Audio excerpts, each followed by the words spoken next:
Welcome, everyone. Thanks for coming to the webinar. This is the webinar on the America 250, what Alaska's plans are. And I was talking to Katie about the plans, and I was like, oh, I can't wait for you to share this with the museum and the library community. I know we have a few librarians hopefully joining us as well. And we'll send out the recording to anyone who registered, and please feel free to share that with anyone who needs to know this information. So without further ado, I'm going to let Katie take it away because she is the expert on this. So Katie Ringsmuth, Alaska State Historian. All right. Okay. Well, yes, you guys all might know me from all my other previous hats that I've worn over the years. And it's very lovely to be meeting with you guys today. I came on into this job. I took over for Joe Anson a little over 4 years ago. I can't believe it's been that long. And my primary job, besides orchestrating this America 250 for the state of Alaska, is managing the National Register program. And somehow I've managed to kind of put all of this together so that yes, we can mark our 250th anniversary of the Declaration of Independence and the founding of the country, but might also be able to do something pretty cool for Alaska too. So I'm going to walk you guys through my idea. I'm going to go ahead and share my screen so we can all see it now. And Dixie, can you give me a heads up that you can see the Yep, um everything okay? looks great. All right. So, Alaska's Fields of Dreams, baseball in the far north. That is kind of the big idea, but it it is a little bit about baseball. Well, it's a lot about baseball, but it's not all about baseball. Um, so the America 250, there's a good chance that some of you out there may not even know what the America 250 is. And if you have, you might just have heard about it in kind of um in the media or in certain articles but this is something that's been going on for in some states, especially those big 13, the original 13, for like 10 years. Um and About 2 years ago, I was at a conference in Boise and I just sat in on an America 250 session, and they were like, "What's going on with you, Alaska? How come you guys haven't joined yet?" And I was like, "What?" Um, so that was fun, but long story short, the governor signed the executive order that made the Alaska Historical Commission kind of the s- the point entity for planning the America 250 in Alaska. The Alaska Historical Commission is chaired by the Lieutenant Governor. It's made up of volunteer folks from around the state, and it's really administered through the Office of History and Archaeology. As the state historian, I serve as staff to the commission.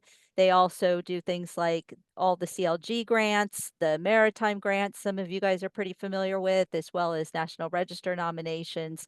And so this was in my wheelhouse, and as the state historian, it made sense that I'd really be the one to kind of spearhead all of this. And and they and importantly, at the national level, Lisa Murkowski was asked to serve as the on the U.S. Semi-Quincentennial Commission, and lo and behold, Alaska came in as the 49th state to participate. They have all the states and territories are now part of this commission. And in addition to Lisa Murkowski, both Senator Sullivan and Representative Begich are kind of a part of this national effort to celebrate the founding of the country. So, um, when I started this kind of coming up with a plan, which is what the Historical Commission was required to do under this administrative order, I felt like this is an opportunity to really think about our commemorations and what they are. This is intended to be a nonpartisan event. a lot of people are probably like, well, good luck with that. But, we're trying our very best to keep it so. And a lot of people who are partners with the America 250 feel the same way. It is something that is really intended to be something important. And like I said, granted, we don't have any funding for this program, so that also makes it challenging. But it's an opportunity to do things that may not require a lot of money. Maybe it's a picnic, maybe it's a remembrance, maybe it's just something for you to connect with your local communities. And what's really important and what I want to stress here today is this America 250 Alaska through the state is not a gateway by any means. This isn't like something you have to apply for to get approval of. You want to use our logos, we'd be absolutely happy to send them to you. That's really the important thing is that we want every community to engage in the America 250 however they feel they can and really have the capacity to. Um, 70 years ago, the Alaska Constitutional Convention finished up writing our Alaska state constitution. And the next year is going to be the 70th anniversary of that really historic moment. And, as the state historian, I always find too that we have these moments and we're like, oh, that happened like last year. So this does give us an opportunity to think about what are some of the events that are coming up that we can take that kind of moment to mark. And 70 years, I think, is something worth celebrating. And, this when the state constitution uh, convention wrapped up, they put out a resolution and they dedicated this new state constitution to Alaska's next generation, Alaska's children. They said, here is this new state, this new document, this we want you to study it. I mean, granted, 250 years ago, Alaska was not like Delaware, right? We have a whole different story. And I think thinking about, what happened just 70 years ago and the optimism that they felt for the future. Yes, of course they they looked to the past, they were proud of Alaska's history, but at the same time, the founding document of which they just bequeathed to this next generation was all about the future. There was no oil yet, there was no Prudhoe Bay. In fact, our finances were in pretty dire straits in the 1950s, and yet they believed in the future.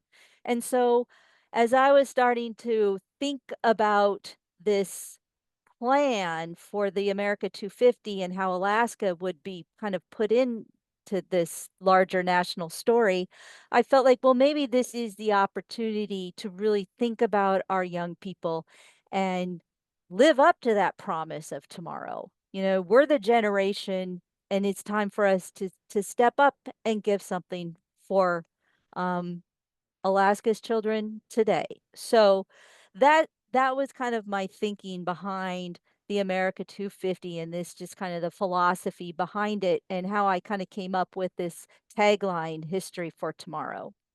Now, the vision statement that I created with this plan is that Alaskans, we're, visionaries who built a great state. They were ordinary people who often achieved the extraordinary.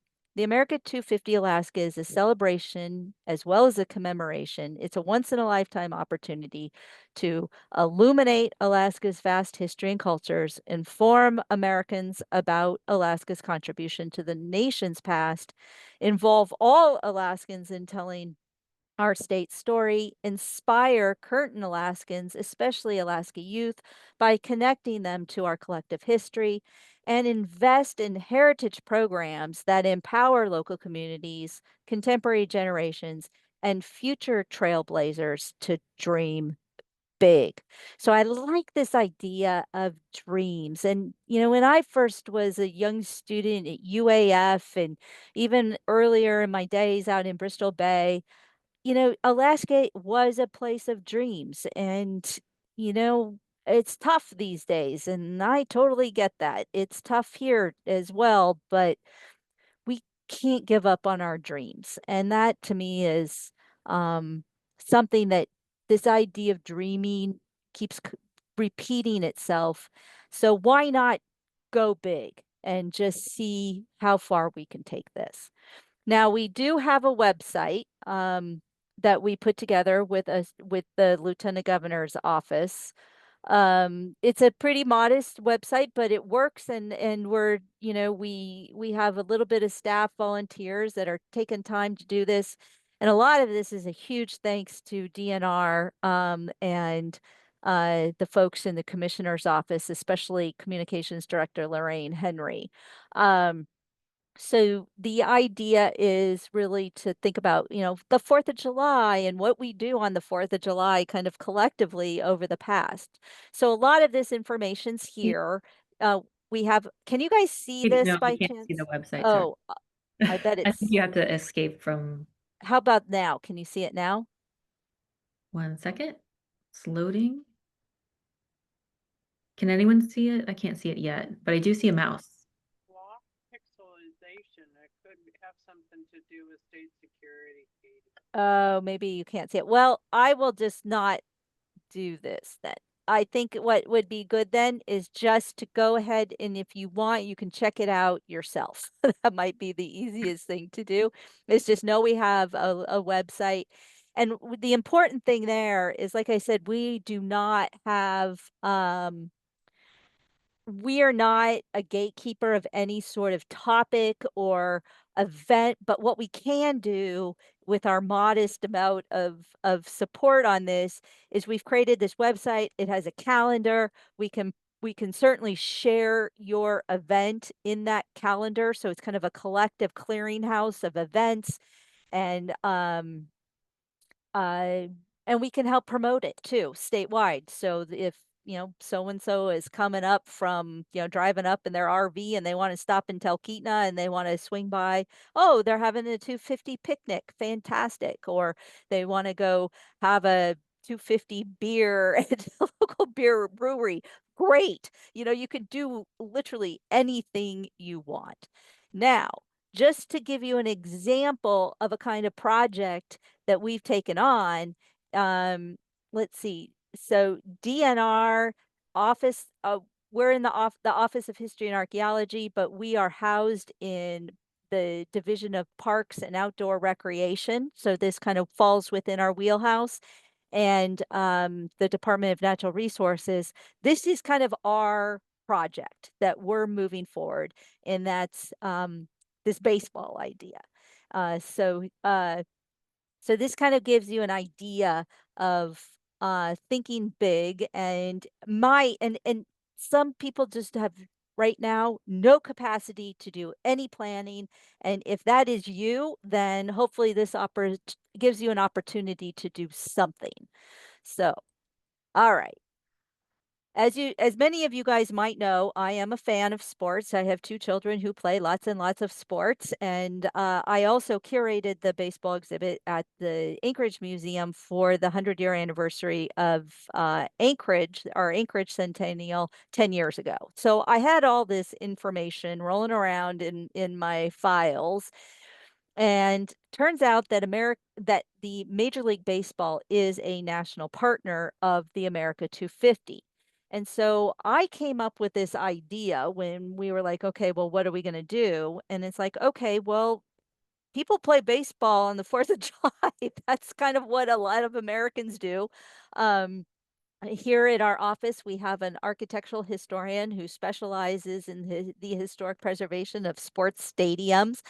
And long story short, I ended up partnering with a few folks here in Anchorage, particularly Jamar Hill, who runs the RBI uh, Game Changers program in Mountain View. And we pitched to Major League Baseball. We had 3 meetings, in fact, with the commissioner's office in New York, this idea, these two kind of powerful mythos, the American pastime and the last frontier coming together in Alaska.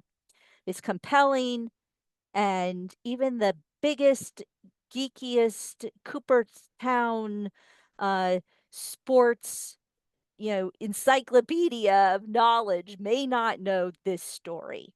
And we came up with some goals. We wanted to make sure that this baseball idea met the criteria that we had established in the America 250 Alaska plan. As the state historian, I wanted to get a National Register listing out of this. So uh, my goal was to get Groudon Memorial Ballpark in Fairbanks, where the famous Midnight Sun occurs, listed in the National Register. I wanted to develop a traveling exhibition, something really simple that can move around the state, and also produce a companion booklet that we can hand out and share our story, particularly not just with Alaskans, but with the rest of the nation. So we have something, not that the nation can come in and tell us about all the great history of the America 250, but we have something here in Alaska that we can share that would be compelling and interesting for them.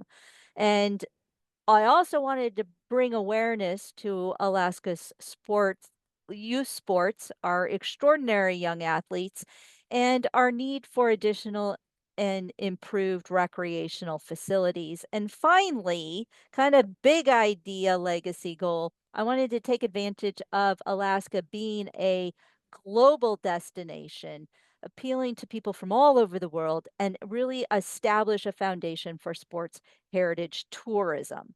Um, and that might sound a little far-fetched, but when you start thinking about Alaska baseball, and some of you may not be huge baseball fans, but it's important to know that Alaska Baseball League, which started right after statehood in Fairbanks and then branched out to other communities throughout the state, they supported some of the very best professional ball players of their generation. When they were college students, they played up here for a season or two. And that includes people like Alvin Davis, Mr. Baseball, who played with the Seattle Mariners. It includes um, Dave Winfield, whose statue was just dedicated in Fairbanks this last weekend. Hall of Famer. Another Hall of Famer, Tom Seaver, terrific Tom Seaver, considered one of the best pitchers to ever play. Jason Giambi, Francona played up here. And then when people find out that people like Mark McGuire, Barry Bonds, Jacoby Ellsbury, even Randy Johnson, another Hall of Famer and future Hall of Famer, uh, um, oh my gosh, what the heck? What is your name? Oh my God. Anyway, some of the best players to ever play the game who played up here. Um, they're kind of like, oh my gosh, oh, that's amazing. And oh my God, why can't I think of his name? Who is this? Tell me, someone yell it out. Okay, he's only the best player to play right now the in baseball. New York Aaron Yankees. Judge. Thank you. Oh my God. That was a senior moment. Yes, thank you. Aaron Judge. And they played for the Anchorage Pilots, but they played against these teams. They played up here, and that gives our really our program such cachet, not to mention the fact that the numbers speak for themselves. Alaska has produced more MLB players than any collegiate league in the country, including the famous Cape Cod League. So we have some really unique teams like the Oilers, the North Pole Knicks, which don't exist anymore, but they all tell this really great story. Plus, as a historian, I would be neglectful if I didn't talk about our extraordinarily rich history that isn't just something that happened since statehood, right? This is the Anchorage field where the Anchorage Museum sits today. Um, the oldest team in Alaska dates back to 1868, and it started on the Pribilof Islands. And Major League Baseball also recognizes this team not only as one of the longest continuing running teams, but it also was one of the earliest integrated teams. It started out as a mission with missionaries from Connecticut. There were Hawaiian players on this team, as well as players from Kodiak and resident players from St. Paul Island. So, an extraordinary story. You also have the Whalers, who played way up north, and used baseball as a way to pass time while they were waiting for the ice to go out. Now, this illustration comes from Spalding's baseball book, which coined the phrase the American pastime. And again, Alaska's right there. So, in many ways, our narrative, our Alaska story, is as old as anything in the rest of the country, from New York to Philadelphia. So, that might surprise a lot of people. Not to mention, we have a really unique relationship to baseball. For example, Indigenous Alaskans they play, and I know you guys there in Kodiak know about this. They play what they call alley-oop baseball or Lutic baseball, and same thing up north with the with Inupiaq baseball. It's a game that was brought in by the Russians as well as the Sami reindeer herders. It's a game that kids play. It's called different things in different places. Bristol Bay has a different name for it, but how cool and how fun would it be to bring that game and highlight it, and really spotlight it again here in Alaska and share that. Also, our history is uh, important because back at the places like Anchorage in the early 20th century, where people in the country were um, being excluded from the game, they were coming to Alaska to be able to play it. Obviously, African Americans were making their way as they were getting excluded, and this is before the Negro Leagues formed. We see black ball players making their way into Canada and eventually Alaska to play with the railroad teams, and also women. This is kind of that early late Victorian era where it wasn't ladylike to play baseball, and women were limited from playing in sports in college, and but not here in Alaska. They had their own team, and both, especially like places in Nome where indoor baseball started, and as Terrence Cole documents, became one of the most popular sports in America, the game of softball, which is very much associated with women's sports. Um, the Midnight Sun game, of course, dates back. They just had their 120th anniversary this year. It dates back, uh, and it is a continuous sport. And of course, the environment that just speaks to the environment of baseball. They played, baseball at midnight, and it wasn't just in Fairbanks. They played it all over the place at midnight. One, because it started out as that famous bar bet, but it also would people work in the summertime up here, and the light hours going into the night afforded people the time to have recreation and play and enjoy that. But environment was also a big factor in places like Southeast Alaska, where they didn't have a lot of space to build fields, and so they played right out there on the mud flats. And so so when the tide came up, no one told the Pacific Ocean about the timelessness of baseball, because that was the end of the game when that tide came up. But how cool is that? These stories. And I guarantee you, there's no one in the country who plays on glaciers, right? That's not snow they're sitting on. That's glacial ice out there at Kennecott.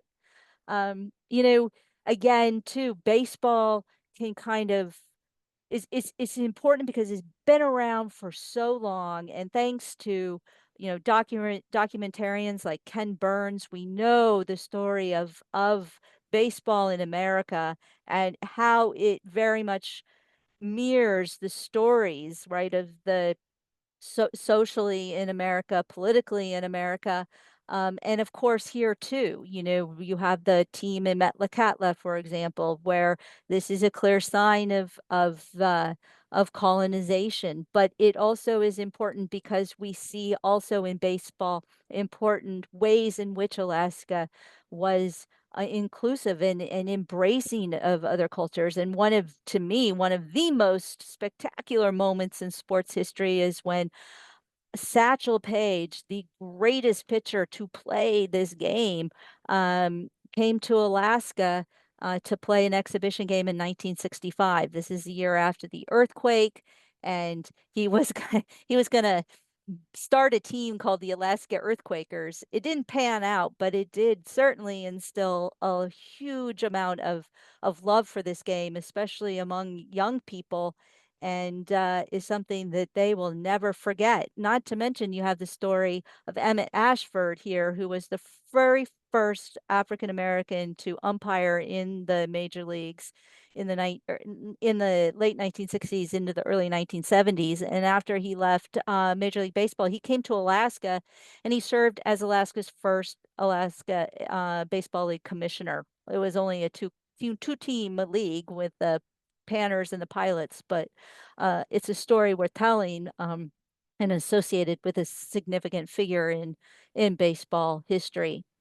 And I think another really important part of Alaska baseball is it involves kids and young people, and they're so much a part of this history. You know, you have the St. Paul team, uh, from the Knock It Down and Skin 'em Club. I mean, baseball is something our young people can understand and relate to, our boys as well as our girls. And it's really the joy and love and passion for this game. And I should also point out it's our little leaguers who represented the new state of Alaska on the national stage. That's a big deal. And I think it is, when we think about, our young people making history, that's a this is how we can show it, and it's a way that our young people can engage this America 250. Um, that I think makes them feel like, "Oh, I'm a part of this story and I get it." And this makes me feel proud of who we are and where we came from. And when you look at our Mountain View team, Mountain View, one of the most diverse neighborhoods in the whole country, which is a surprise to a lot of people.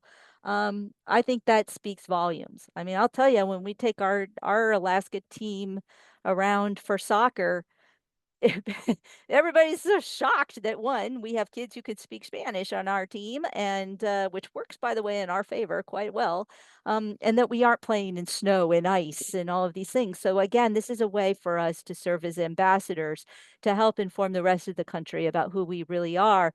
And if you go to the Dome today, how many languages do you think are going to be out there on that pitch? A lot. And so to me, this is a way that in ways can reflect who we are today.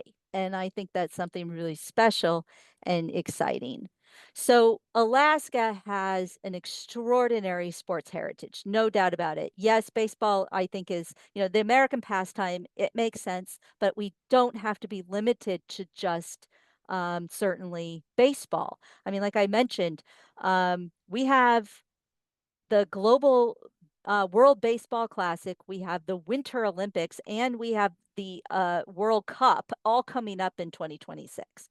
That means, we have our Nordic skiers and athletes who are well represented at that level of both history and sports stage. We have our soccer players. Most people may not even have heard of this kid named Obed Vargas. He's a starter for the Seattle Sounders, and he's going to be playing for Team Mexico in the World Cup. That's our kid who grew up in Anchorage, Alaska, who played at Kincaid.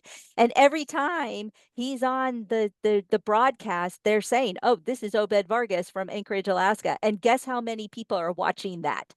A lot of people are. I mean, when you think of soccer being the global sport, a lot of people, and a lot of people, like, they think like 1 billion people are going to be watching the World Cup. So this is a way to tap into that. And then, I mean, when you think of our native athletes, my son was just up at working at the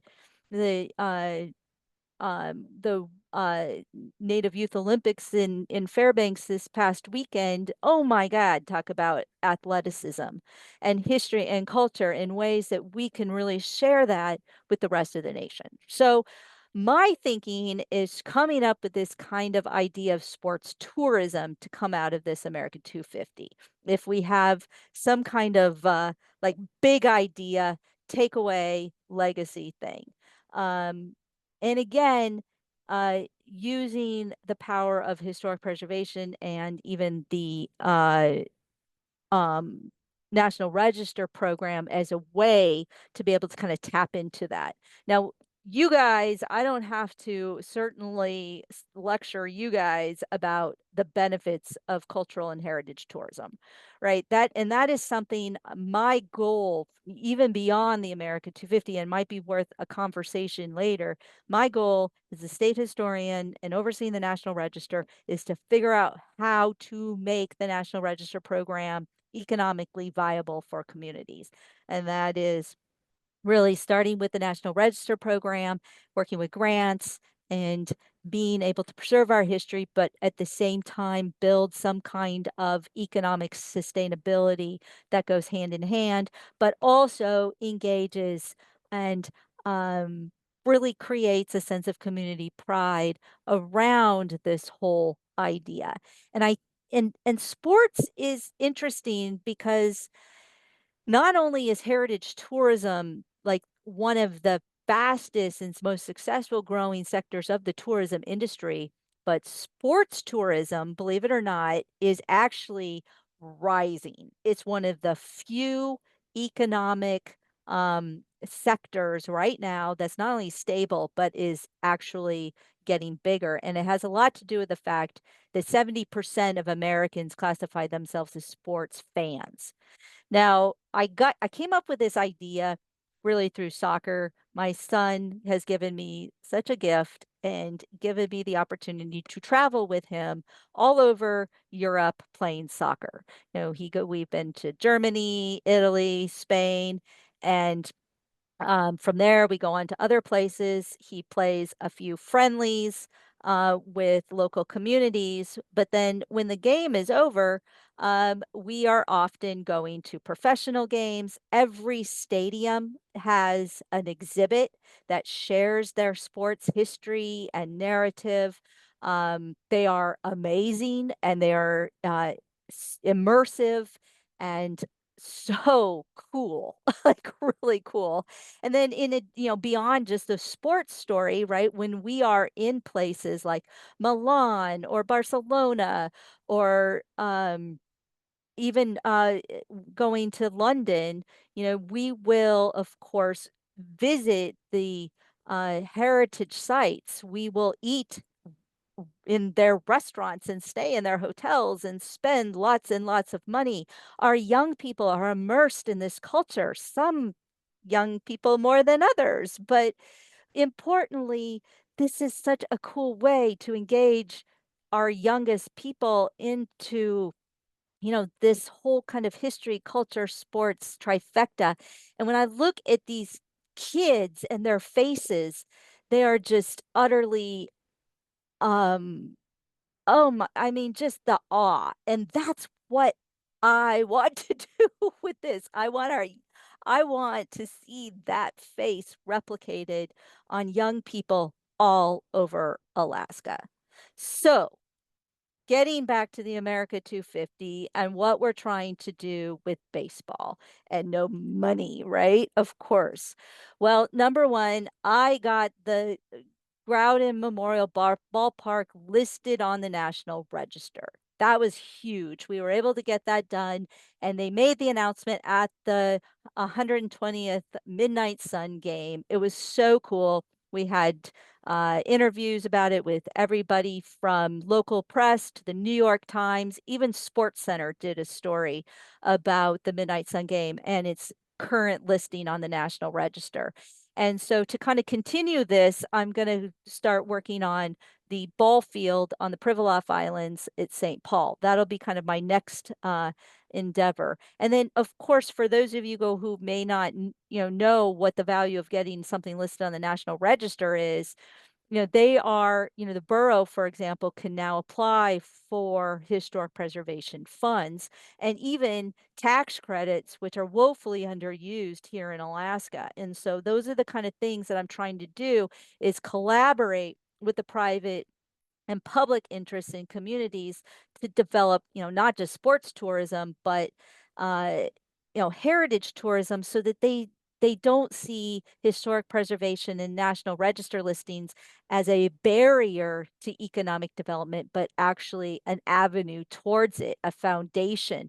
And like I said, we are already a tourist destination, a global one. I mean, you add baseball, and all of a sudden you're going to get Japanese are going to want. They already come here to play golf because it's cheaper to play golf in Anchorage than it is in Tokyo.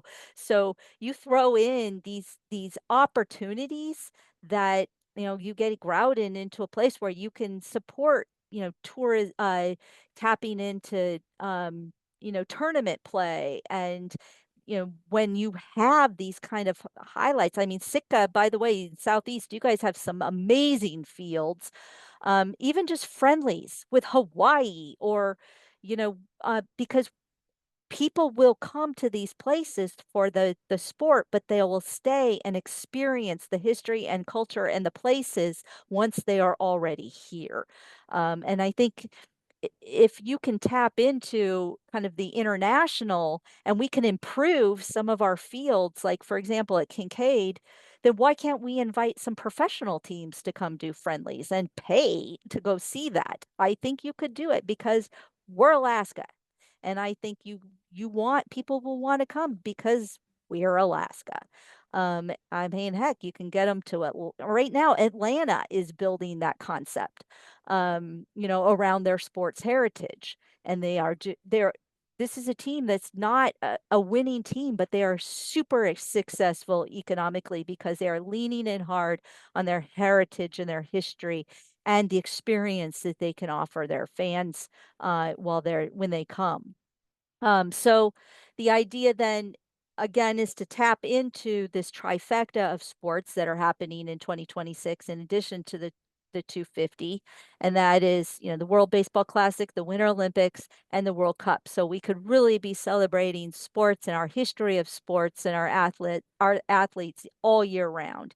And there are tons and tons of just study after study after study of sports and education and community and all of these things that there are very few negatives when it comes to these kind of investments.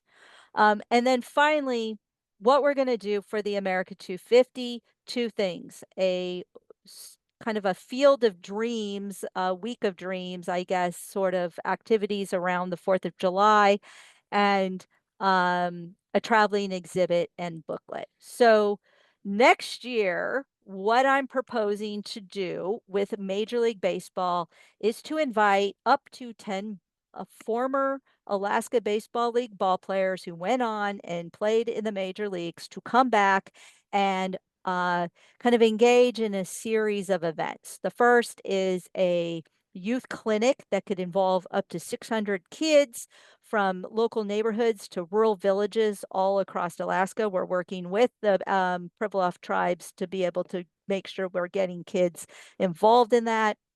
Um, and then we're going to be doing a legacy softball game with some of these players mixed in with our youth sports athletes. So they can say, yeah, I played baseball with a Hall of Famer, and just again to bring out that joy.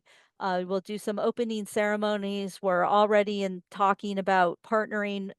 I think it's going to be a really special thing. And then we'll do like the Marquee Alaska baseball game that evening, whether here in Anchorage with the Pilots or the Bucks. And then the next day we'll have the ball players visit Elmendorf, Fort Richardson, so J Bear, go visit the troops who are there, working on the 4th of July. Um, and then the next day, I want them to, I thought it'd be super fun to teach these guys how to play some of the indigenous baseball. I thought that would be a really great thing. Talking with Bristol Bay Native Corporation about that possibility. I would love to do. We're met with the Native Heritage Center about a banquet there, so we could not only highlight the rich culture, but also some of our um, Alaska Native athletes with the demonstrations that just blows everybody away. I want to do some friendlies with the Knock 'em Down Club, so bringing that team from the Pribilofs here, and then yeah, maybe even playing with the Mountain View team. So you have the oldest team and this kind of it just this bookend of history and culture all there, and something that I think, again, like they say, it's baseball, but it's always more than just baseball. That's the story here. And then we want to do a golf tournament. Get if we can get these players here, we'd immerse them along with other Alaska athletes like Keegan Randall and maybe like Scotty Gomez, some of our basketball players. Our and then do a golf tournament at Moose Run, in which will raise money for sports facilities and field improvements for our young athletes. And then they'll take the train up to Fairbanks. They'll spend some time in Denali. They'll stay at Pike's Waterfront. They'll do some activities on the river. And then we'll do another round of baseball clinics with young people, and then a 4th of July softball game in the historic Groudon Memorial Ballpark. We're still kind of working, definitely, this is just the 20,000-foot level. We're still working on um, all the details for this, but that's kind of the week of dreams idea. And then, like I said, we had the ballpark listed on the National Register just a little while ago. This is such a fun activity, tapping into that. And then the traveling exhibit. So that was the other goal that I just got done, and we were able to kind of launch our exhibit. The exhibit is very simple. It's 9 banners, very easy to mail and ship around. So if you have a museum and you really would love to think about, you know, hosting this exhibit, we will gladly send it to you. I've made 2 sets. Um, and like I said, it tells the story of Alaska baseball in 9 innings. I love these illustrations, by the way. You guys will appreciate this. These are done by Fred Makatons, Mr. Alaska Frontier. But when he was a struggling artist, he designed a book on illustrations for young boys in the 1940s, and so that's where these illustrations come from. That sort of are the theme throughout. So we tell the story of Indigenous baseball, and then the polar stories with the Pribilofs and the Whalers, the Sawbones and Jawbones, how baseball did come was carried from miners and fishers, railroad workers, but in many ways it was baseball that helped transform these places, these work camps into full-fledged American communities. But also there's the environmental story. Yes, we here in Alaska, because of our unique environmental conditions, really shaped baseball into something very unique and distinctly Alaskan. Also the story of World War II, how baseball was super important out there in the Aleutians, and giving troops a sense of home under really dire circumstances. Not to mention, after the war, you have like the Navy playing baseball in the North Pole and on the Bering Sea.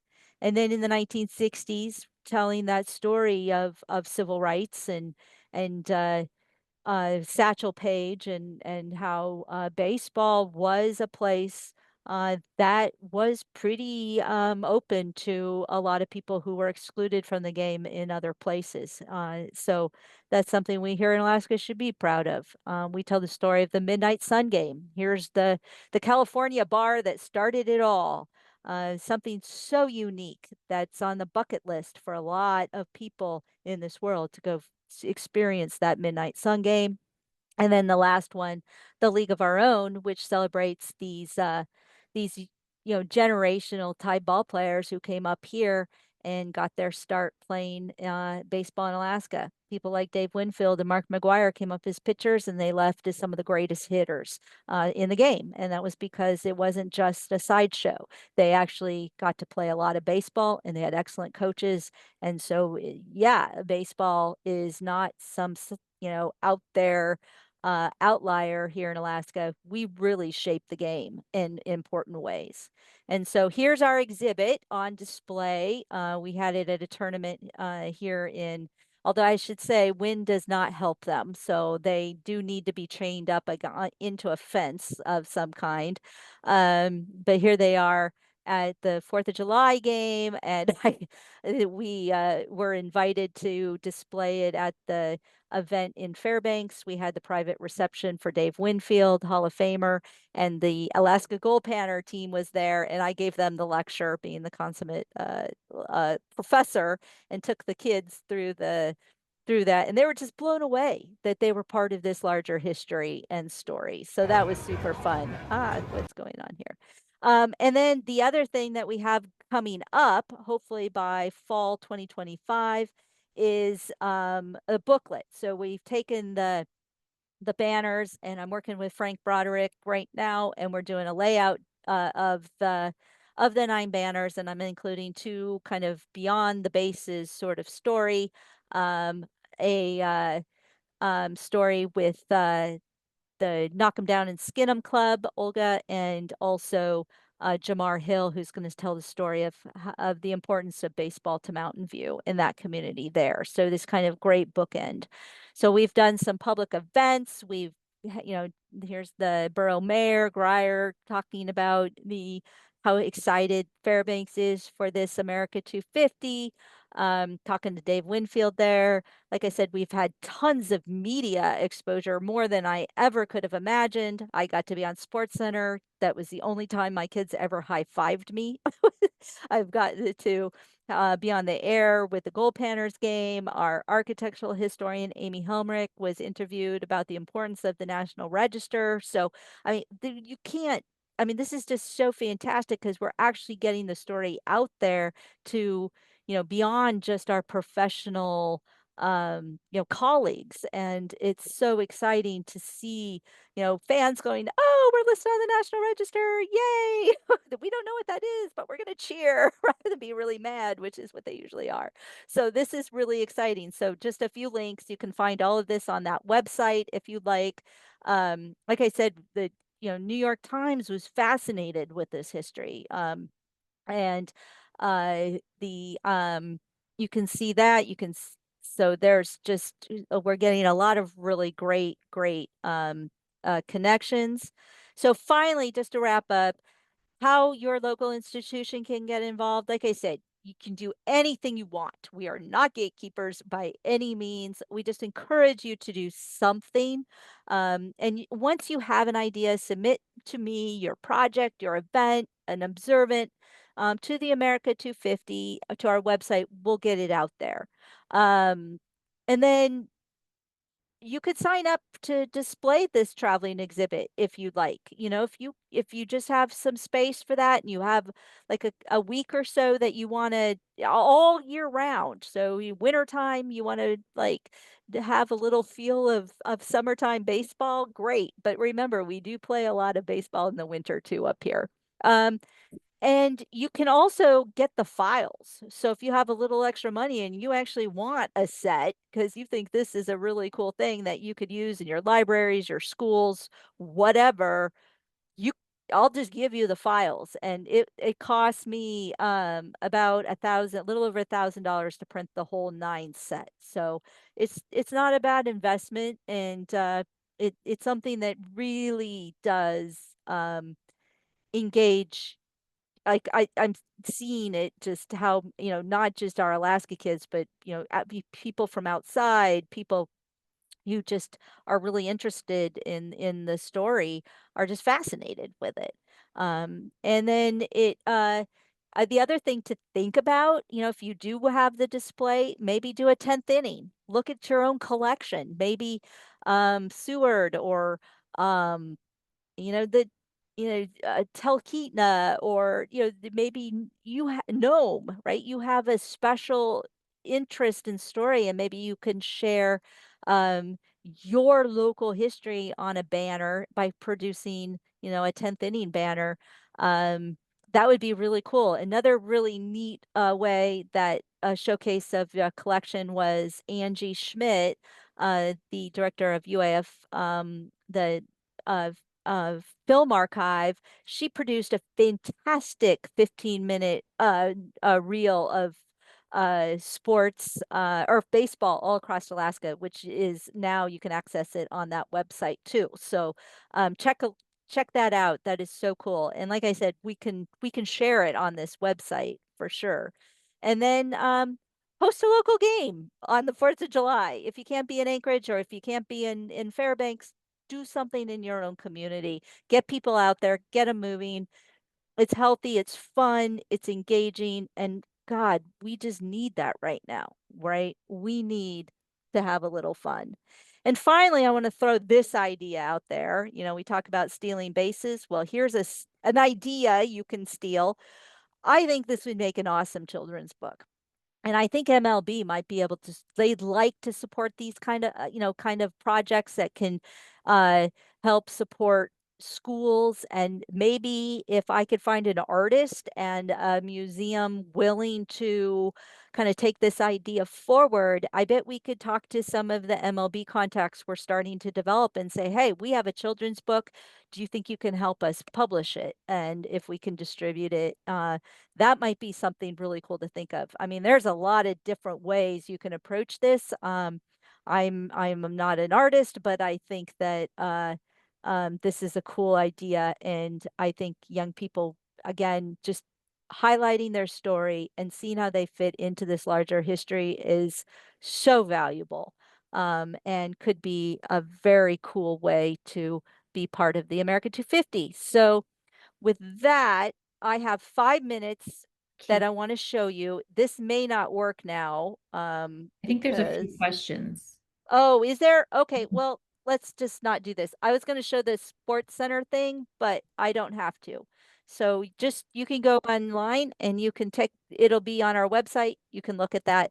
Sure, go ahead. And it asked me a question.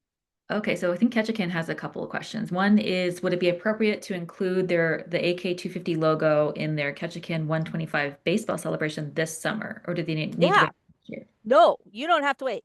Just email me and we'll give it to you. So yeah. They also are interested in printing out the exhibit if Oh, cool. or know about how to book it. So, do you have a plan like people can book it for 2 weeks, or what was your thought? So I'm glad you asked that.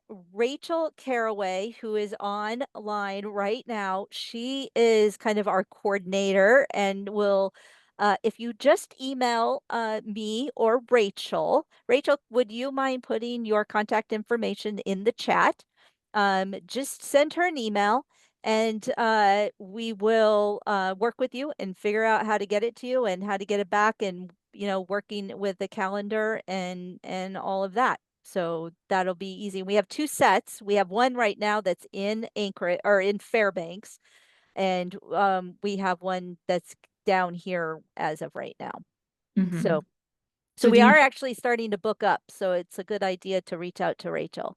Yeah, it sounds like if anyone wants it over the next year or so, it will continue past this year. As I mean, past It the. can go as long as people love baseball, we will keep going, right? That's the great thing. Yeah, the American 250 is a good opportunity. I'm thinking of it as a pretext, right? As just simply a really good opportunity to bring Alaskans together and throw out some big ideas. If we can get some of them to work great, and if we just have this, that's enough, right? So creating win-wins and creating success stories, that's what I'm trying to do with no money. Always great. So much fun. So I think what was something? Oh yeah, you were mentioning there might be a possibility of maybe having posters too. Yeah, I was going to talk to Frank and see. I mean, you guys probably know. I mean, if I get you the files, you can probably create whatever medium you want to put them in. That's probably fairly easy. So long story short, I have the files. If you want them, I can get them to you, send them through Zen 2. That's probably the easiest way. And we're more than happy to do that. Mhm. Is there any other questions from anyone? And if you do a 10th inning, we would love to see them and showcase them too. That would be super cool. Yeah. I think there must be a lot of baseball collections out there and a lot Yeah. of personal stories. And like I said, it doesn't have to be baseball, right? It just made sense with the American pastime and but you know, as someone who's really interested in history, I see, like, for example, soccer is a really fascinating insight into 21st century America. So, and here in Alaska. So, I mean, like I said, there's always a way to dig deep and tell these really great stories that is so inclusive and touches so many people. So, Mhm. thank you guys so much for your time. I really appreciate it. And I'm so thrilled to be partnering with Museums Alaska on this. I think this is great. Yeah. Patty said, is there any recognition requirements if the logo is used? Just you can just use the logo. You don't have to put anything with it? No? N- No, I mean, this is, Credit like I points? said, we're not being gatekeepers at all. I mean, maybe if we're giving out like hundreds and thousands of dollars, maybe, but Yeah. no way. I mean, we're asking you guys to help us. So no requirement at all. If we can make it easier for you, that's the best. Yeah, that's awesome. Well, if anyone has any questions, they can contact you.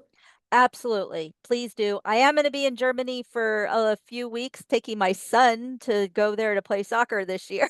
But so I have to just throw that out there. But besides that, no, I am more than happy to help any way I can. And maybe even speaking engagements too. If you guys want me to do Zoom or talk about baseball history with your community, if you all winter long, happy to do that. Awesome. Well, thank you. I think everyone has really enjoyed this. I have learned so much about baseball in Alaska, and it's so great to have someone so passionate talk about it. So that just makes it even more exciting. So yeah, I'm sure if anyone has any questions, Katie's email is now in the chat. And she's easy to find on the DNR website. So Yep. yeah, thank you, Yep. Katie. Really appreciate it. Yes, and I cannot believe I forgot Eric's name. So bad. Oh well. No problem.